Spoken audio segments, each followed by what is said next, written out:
ఘనమైనవి నీ కార్యములు నా ఎడల, స్థిరమైనవి నీ ఆలోచనలు నా యేసయ్యా. ఘనమైనవి నీ కార్యములు నా ఎడల, స్థిరమైనవి నీ ఆలోచనలు నా యేసయ్యా. కృపలను పొందుచు కృతజ్ఞత కలిగి స్తుతులర్పించెదను అన్ని వేళలా.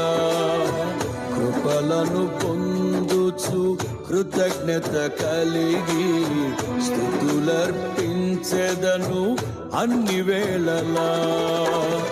అనుదినము నీ అనుగ్రహమే, ఆయుష్కాలము నీ వరమే.